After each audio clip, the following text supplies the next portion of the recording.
अभी आप मिलने जा रहे हैं यशस्वी ओसवाल से, और 4 फरवरी को हमसे उनके पेरेंट्स मिले थे ऑनलाइन।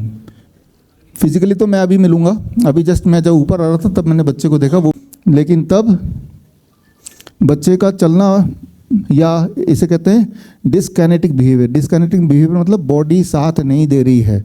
बच्चे का दिमाग बोल रहा है चलो, बॉडी बोल रहा है चलना ही नहीं है, ठीक है ना, बॉडी साथ नहीं दे रही है। तब बोलने में दिक्कत, समझने में दिक्कत, खड़े होने में, बैठने में दिक्कत, आई कांटेक्ट नहीं करना, जो कि एक बच्चा जैसे ही पैदा होता है आई कांटेक्ट करता है, वो बच्चा भी करता था शुरू में, राइट। वेलकम, जिसके बारे में बात कर रहे थे वो बच्चा आपके सामने आ चुके, अपने पैरों पे चल के यहाँ तक पहुँचे हैं। कहाँ से आए? कोटद्वार उत्तराखंड से। आप सबसे मिलने के लिए, आपकी आंखों को खोलने के लिए ये बच्चा यहाँ पे है। और लेकिन पहले की कंडीशन ये थी, अब बच्चा आपके सामने चल पा रहा है, राइट, जो कि पहले 4 फरवरी से पहले चलना मुश्किल था, राइट, चलना पॉसिबल ही नहीं था एक तरह से। और लेकिन ये हुआ कैसे, ये बच्चे को ठीक कैसे हुए? मिले तो हमसे आज। ठीक करने के लिए 4 फरवरी को डॉक्टर नमिता के सुपरविजन में ऑनलाइन बच्चे के पेरेंट्स यहाँ पे हैं, और बच्चे के पेरेंट्स ने ये प्रोटोकॉल बच्चे को दिया। नीम थेरेपी दिया, रात का खाना 8 बजे से पहले फिनिश किया, प्रोबायोटिक ड्रिंक भी दिया, कोकोनट इंटेक रोज़ दिया, सनलाइट खूब दिया, DIP डाइट पे बच्चे को रखा, 0 वोल्ट थेरेपी, घास में मिट्टी में बच्चे को काफ़ी समय तक रखा। और ये लगभग 100% किया। और करने के बाद जो नतीजा आया कि स्पीच में 60% इंप्रूवमेंट, ये 15 दिन का इंप्रूवमेंट है। अभी का इंप्रूवमेंट तो उसके बाद काफ़ी दिन और हो गए, वो देखेंगे। अंडरस्टैंडिंग में 75% इंप्रूवमेंट, बॉडी के बैलेंस में 80%, आई कांटेक्ट 60%, ये सारे 15 दिन के इंप्रूवमेंट है। लेकिन उसके बाद की जर्नी क्या थी और उससे पहले की जर्नी क्या थी, जब बच्चा पैदा हुआ था, और बच्चे के पैदा होने से पहले की जर्नी क्या थी, उसके लिए डॉक्टर नमिता, जिनके सुपरविजन में ये बच्चा था, उनको माइक देता हूँ। आगे की कहानी आप बताएं। तो कहानी सुनाते हैं हम यशस्वी ओसवाल की। तो ये उसकी मम्मा है और ये उत्तराखंड से आए हैं बच्चा। तो थोड़ा सा बच्चा हाइपर है क्योंकि ट्रैवलिंग करके आया है। 24 घंटे के अंदर अंदर ये एलोपैथी के विशेष ट्रैप में फंस गया। 1 साल का था तो इसको इन्फेंटाइल स्पैज़म की डायग्नोसिस मिली, और 2 साल का था तो सेरेब्रल पाल्सी की। तो इसकी मम्मा ने हमारा ग्रुप क्यों ज्वाइन किया था, क्योंकि इस बच्चे का वीडियो देखे इसको इस तरह के स्पैज़म आते थे, और हमारा कैन प्रोटोकॉल आपने सिर्फ इसलिए ज्वाइन करा कि इसके स्पैज़म ठीक हो जाएं, मगर इनको नहीं पता था उसके साथ साथ इनकी सारी बीमारियां ही ठीक हो जाएंगी बच्चे की। और अब इसको ना के बराबर इसको सीजर्स आते हैं। और अब हम बात करते हैं कि माँ की कहानी की। तो मम्मी को भी एक बार एक सीज़र आया था और गलती से ये इमरजेंसी में चली गई, और वहाँ पर इनका CT स्कैन हुआ। और ये दूसरा जो CT स्कैन है ये 2 साल बाद हुआ, और दोनों की रिपोर्ट्स अलग अलग हैं। और तब कि इनको 5 साल के लिए एंटी एपिलेप्टिक ड्रग्स पे डाला गया, मगर मज़े की बात यह कि दोनों की रिपोर्ट्स के डायग्नोसिस अलग अलग है, और ट्रीटमेंट 5 साल तक इनका चलता रहा। तो किस लेवल पर लोगों का ट्रॉमा हो रहा है कि कोई समझ भी नहीं सकता है। ये एलोपैथी में हम लोग चले जाते हैं, सबसे बड़ी डायग्नोसिस है CT स्कैन, मगर इसमें भी क्वेश्चन मार्क दे रखा है, इसमें भी क्वेश्चन मार्क दे रखा है, इट इज़ नॉट कन्फर्म। और फिर क्या हुआ, जब डिलीवरी हुआ इनका बच्चा बिल्कुल नॉर्मल था, इनको BCG का वैक्सीन लगाया गया। 24 घंटे के अंदर अंदर बच्चे को सीजर्स आने लगे, और ब्लेम किया गया माँ को कि आपने इसको दूध नहीं पिलाया और इसको हाइपोग्लाइसीमिया हो गया। और वो दिन है और आज का दिन है, बच्चा इस तरह के शूज़ पहनता है क्योंकि उसके पैर इस तरह से टेढ़े रहते हैं, वो चल नहीं पाता है। पहनता था, अब तो नहीं पहनता। हाँ नहीं, अब तो नहीं पहनता था। जिस दिन हमारे यहाँ ज्वाइन किया इन्होंने, हमने पहले ही दिन इनको बोला कि ये शूज़ उतार के आज ही फेंको और धरती को छुओ। तो उसके बाद की कहानी इसकी मम्मा सुनाएगी कि कैन प्रोटोकॉल को ज्वाइन करने के बाद क्या किया। वरना 24 घंटे बच्चा इस तरह के शूज़ में रहता था, और डॉक्टर ने इतना डरा दिया था, कभी उसने धरती को भी नहीं छुआ था। और इसके ऊपर वो 2 नंबर बड़े साइज़ के जूते पहन के रखता था। तो मम्मा बताएगी आगे की कहानी। जब इन लोगों ने हमारा प्रोटोकॉल शुरू करा तो सिर्फ एक ही बात थी कि इन्होंने 100% हम लोगों का प्रोटोकॉल फोकस किया। और वहीं से जहाँ जिस घरों में इस जैसी मम्मियाँ हैं उन्हीं के बच्चे यहाँ स्टेज पे आते हैं। तो ये हमारा इन्होंने कैन प्रोटोकॉल फॉलो करा। आप बताइए। सबसे पहले तो सबके नमस्कार। मैं यशस्वी की मदर। अभी आप जो वीडियो वीडियो में देख रहे हैं, मतलब ये 10 मिनट का वीडियो है, लेकिन ये मेरे और मेरे बच्चे की 5 साल की जर्नी है। मतलब वो जर्नी जब एक बच्चे को मतलब घर में रखा जाता है, अच्छा मतलब डेवलपमेंट उसका होता है, मतलब बुनियाद होती है वो दी जाती है, लेकिन हम जब ये पैदा हुआ उसके नेक्स्ट डे से ही हॉस्पिटल के चक्करों में, मेडिसिन के चक्करों में, वैक्सीनेशन के चक्करों में फंसते चले गए। फिर मतलब हमने अपना दिमाग कभी यूज़ ही नहीं किया कि मतलब ये दवाई, ये वैक्सीनेशन क्यों दी जा रही है।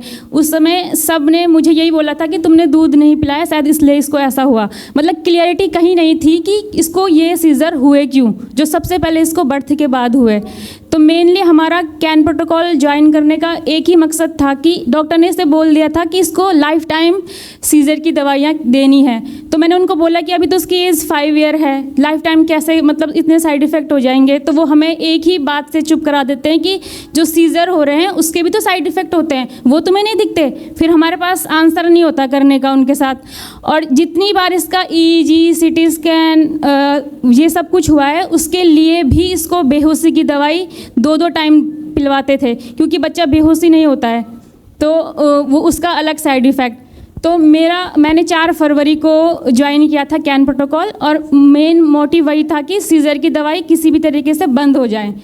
लेकिन उस समय मुझे ये नहीं मालूम था कि जो कैन प्रोटोकॉल के अंदर इतनी सारी थेरेपीज़ हैं, उससे मेरे बच्चे की बैलेंसिंग में और ग्रिपिंग में, स्पीच में, अंडरस्टैंडिंग में, इसमें भी इम्प्रूवमेंट होगा।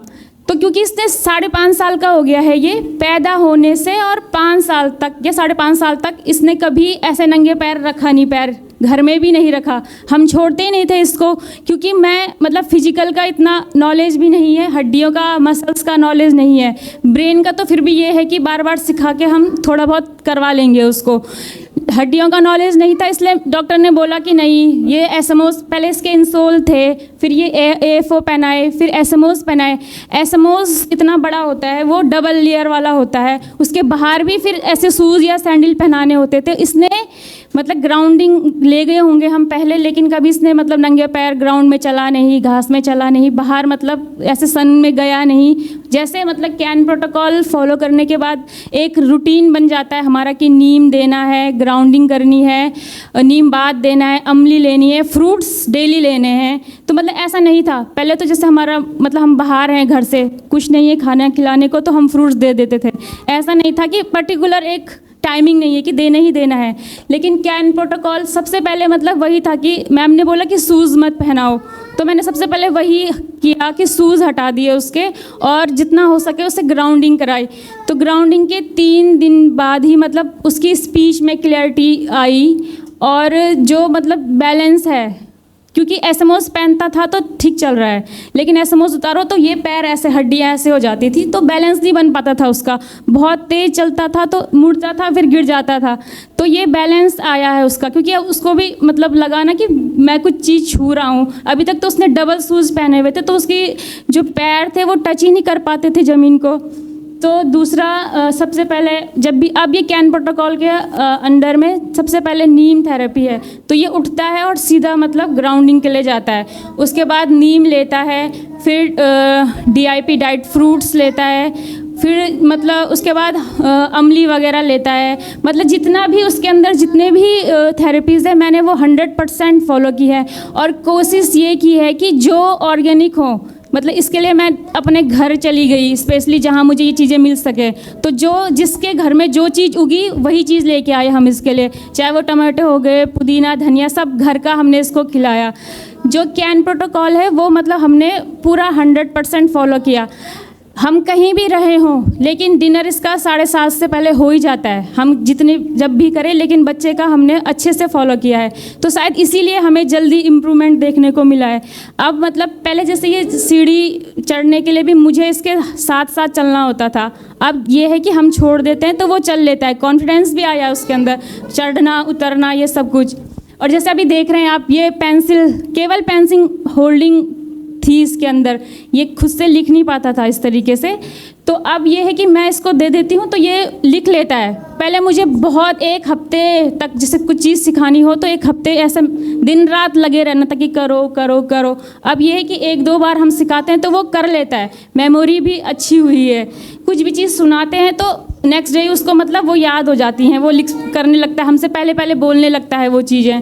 तो मतलब वही है कि मुझे मतलब, और सीज़र जो मेन जिसके कारण हम जुड़े थे, सीज़र, वो भी मतलब पहले 8-10 बार होते थे इसको सोते समय, लेकिन अब उसमें कमी आई है। कभी तो बिल्कुल नहीं होते, और जब होते भी हैं तो उसमें भी हमारा ही कुछ मतलब कुछ हम नया ऐड कर देते हैं या फिर कुछ वो ले लेता है बाहर का, तो शायद इसलिए होते होंगे उसको। तो मतलब जो मेन मैम ने बताया था कि सीज़र क्यों होते हैं, फैट की कमी से। तो जैसे नारियल है, नारियल तो हमने मुझे 37 साल हो गए आज, खुद हमारी डाइट में शामिल नहीं है कहीं नारियल। तो इस वो मतलब अब पता चल रहा है, हम लोगों को देखते तो थे लेकिन ऐसे नहीं, कभी खा लिया एज अ प्रसाद खा लिया नारियल। लेकिन अब इस बच्चे का ये है कि 1 नारियल डेली देते हैं और 1 स्पून नारियल तेल देते हैं इसको। तो मतलब बहुत इम्प्रूवमेंट है, क्योंकि थेरेपीज़ भी गया है वो, स्पीच थेरेपी स्पेशली, जिसमें हमें इतना इम्प्रूवमेंट नहीं मिला। वहाँ से केवल उसमें वही रटना ये आया, मतलब उसने कभी अपना ब्रेन यूज़ ही नहीं किया। और दूसरा जो मेन है नीम थेरेपी, वो तो सच में मैजिक है नीम थेरेपी। क्योंकि जब हमने इसको नीम दिया तो इसकी इम्यूनिटी बूस्ट हुई है। तो कैन प्रोटोकॉल के अंदर चाहे इम्प्रूवमेंट लेट हो धीरे धीरे हो, सबसे पहले इम्यूनिटी बूस्ट हो रही है बच्चे की। अभी इसको 3 महीने हो गए, 3 महीने में इसको, जब हमने स्टार्टिंग की थी तो इसको जुकाम बुखार सब कुछ हुआ। तो मैम ने हमें बताया कि बुखार के लिए क्या करते हैं, जुकाम के लिए क्या करते हैं, नीम स्टीम दो, हॉट वाटर इमर्सन करो, तो वो सब किया तो वो ठीक हो गया खुद से। लेकिन अभी 3 मंथ से इसको कभी जुकाम बुखार कुछ नहीं हुआ।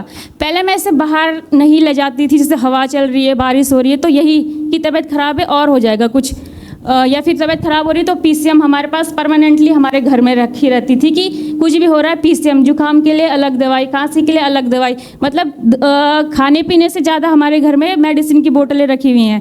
लेकिन अब ये है कि जो जब से हम इसे नीम खिला रहे हैं 2 टाइम, तो मतलब उसकी इम्यूनिटी बूस्ट हो रही है। इम्यूनिटी बूस्ट हो रही है तो तबीयत ख़राब नहीं हो रही, तो वो सीख रहा है हर चीज़ जो हम उसको सिखा रहे हैं। तो मतलब मैं ये कहना चाहूँगी कि मतलब जितने भी पेरेंट्स हम अभी तक मतलब हमने 8-10 लाख, ये केवल थेरेपी है, थेरेपी पे लगा दिए होंगे, और हम अपने शहर से दूसरे शहर में गए इसके थेरेपीज़ के लिए, उसका खर्चा तो मतलब बहुत ज़्यादा है। तो मतलब जब हमको ये चीज़ें घर में फ्री में कहीं जाना नहीं है, अपने परिवार के साथ रह के हम ये सब चीज़ें कर सकते हैं, तो सभी मतलब पेरेंट्स को ये बोलूँगी कि एक बार कैन प्रोटोकॉल के साथ ज़रूर जुड़ें। और साथ में मतलब सर का और मैम का बहुत धन्यवाद कि उन्होंने हमें ये इस चीज़ से इंट्रोड्यूस करवाया। मुझे दुख इस बात का है कि मतलब हम 5 साल में हमें ये चीज़ें पता चली, इतनी लेट पता चली, क्योंकि मैं पहले जब ये 6 मंथ का था, हम गांव में ही रहते थे जॉब में, तो वहाँ सब चीज़ें हमको मिल जाती थी नेचुरली। लेकिन इसको सीजर हुए, फिर हम यहाँ हॉस्पिटल के चक्कर में पड़ गए। तो अब ये होता है कि ये चीज़ें अगर हमें 5 साल पहले या 3 साल पहले पता चल जाती, तो अभी तक जितना इसका डिले हुआ है हर चीज़, वो मतलब अभी तक काफ़ी इम्प्रूव हो जाता। तो दूसरा मैम ने हमें मतलब एक मदर की तरह गाइड किया। मैंने केवल अपने बेटे की लिए किया है, लेकिन मैम ने इतने सारे ग्रुप हैं, इतने सारे माएँ हैं, बच्चे हैं, उन सब की माँ है। मतलब ऐसा नहीं है कि जैसे किसी को कुछ दिक्कत होती है तो हम मैसेज डाल देते तो मैम तुरंत रिप्लाई कर देती हैं। अगर यही रिप्लाई अगर हमें डॉक्टर के पास जाना होता तो 500 रुपये पहले फ़ीस देनी होती है उनकी, उसके बाद वो हमें कुछ बताते हैं, और उसके बाद भी उसमें भी मतलब हम क्वेश्चन नहीं पूछ सकते उनको कि आप ऐसे क्यों कह रहे, वो हमें ही चुप करा देते। तो मतलब ये है कि फ्री में ये चीज़ मिल रही है तो इसको यूज़ करें, और अपना पैसा समय सब बचाना है तो तब भी हमें कैन प्रोटोकॉल के साथ जुड़ना चाहिए। और दूसरी बात, जहाँ थेरेपीज़ है तो थेरेपी से अगर इम्प्रूवमेंट होता बच्चों में तो थेरेपी सेंटर कम होते, रिड्यूस होते। मैंने 3 साल में अपने सामने इतने थेरेपी सेंटर देख दिए कि हर गली मोहल्ले में मतलब एक थेरेपी सेंटर खुला है। हमें भी तो पता नहीं है, पेरेंट्स एक जगह जाते हैं, वहाँ से नहीं होता दूसरी जगह, और उनमें मतलब ये नहीं है कि वो हमें सिखाते तो हैं लेकिन पूरा एक साथ नहीं बताते, कि उनको ऑर्डर होते हैं कि नहीं आगे सिखा देंगे तो पेरेंट्स आएंगे नहीं, फिर उनका बिजनेस चलेगा ही नहीं। तो मतलब 500 रुपये एक दिन का 500 रुपये देते हैं, 500-600 रुपये 30 मिनट का केवल। तो मतलब यही है कि इन सब से बचने के लिए तो कैन प्रोटोकॉल को से जुड़ना बहुत ज़रूरी है सभी पेरेंट्स का। और लास्ट में वही thank you sir and thank you ma'am, और thank you all team of BRC sir. Thank you. Thank you, thank you. ये बड़ा ही इंस्पिरेशनल स्टोरी आपने देखी और बड़ा ही इमोशनल स्टोरी आपने सुनी, और इससे एक आस जितने सारे पेरेंट्स जिनके बच्चों को सेरेब्रल पाल्सी है उसमें उनमें आ जाना चाहिए कि बच्चे की जो भी परिस्थिति अभी है उससे बच्चा ठीक हो सकता है, घर बैठे ही ठीक हो सकता है, मुफ्त में ही ठीक हो सकता है। और अभी तक पिछले एक साल में करीब 6000 बच्चे हैं और न्यूरो डेवलपमेंटल डिसऑर्डर जिनको हमने ठीक किया है, लेकिन हमारे देश में करीब 3 से 4 करोड़ 5 करोड़ ऐसे बच्चे हैं। तो ऐसे सारे बच्चों को ठीक करना हम दो या हमारी छोटी सी टीम से पॉसिबल नहीं है। तो इस लाइव के थ्रू मैं आप सबको ये बोलना चाहूँगा कि आप भी हमारी तरह कैन एक्सपर्ट बन सकते हैं। उसके लिए हमारा सर्टिफिकेशन कोर्स है, certification in autism and ADHD reversal 1 month online training. यहाँ पे bishrup.com/academy में जाके आप फॉर्म भरेंगे तो इस कोर्स का हिस्सा बन जाएंगे, और इस कोर्स को करने के बाद जो बातें हम पेरेंट्स को बता रहे हैं वही बातें आप पेरेंट्स को सिखा सकते हैं। और हर शहर में मुझे लगता है कि इस तरह के एक्सपर्ट्स होने चाहिए ताकि जो भी बच्चा जहाँ कहीं भी है उसी शहर में आराम से ठीक हो जाए। आपसे तो खैर हम पहली बार आज मिले है ना, ऑनलाइन ही हो गया तो आप समझ रहे होंगे कि आसान होगा, बहुत मुश्किल होता तो कर ही नहीं पाते आप। हाँ, करने की डिटर्मिनेशन को थी, आफ्टर ऑल बच्चा इनका है तो हम सब एज ए पेरेंट अपने बच्चे के लिए कुछ भी कर सकते हैं, सिर्फ हमें विश्वास होना चाहिए। और विश्वास आपको हो इसलिए उत्तराखंड से चल के सिर्फ सारी पेरेंट्स के दिमाग में विश्वास जगाने के लिए आप यहाँ पे आए। आपका बच्चा तो ठीक हो गया, फिर भी यहाँ क्यों आए? ताकि आपके माध्यम से एक मैसेज लोगों तक पहुँचे कि ये पॉसिबल है, ठीक पहले तो प्रिवेंटेबल है और अगर हो ही गया तो ये क्योरेबल भी है। और आप देख रहे हैं बच्चा कोई उस तरह के स्पेशल जूते पहने नहीं है जैसे पोलियो वगैरह में पहले पहना जाता था, अगर आपने देखा होगा आज से 30 साल पहले। और बच्चा चल पा रहा है, दौड़ पा रहा है और सीढ़ियाँ भी चल के आया था जैसे कि कोई भी और बच्चा आता है। तो ये अपने आप में बहुत बड़ा एक सबूत है। तो मैं उम्मीद करता हूँ जो भी लोग मुझे सुन रहे हैं ये मैसेज आप उन पेरेंट्स तक ज़रूर पहुँचाएँ जिन पेरेंट्स को इसकी सबसे ज़्यादा ज़रूरत है, कैन प्रोटोकॉल की सबसे ज़्यादा ज़रूरत है।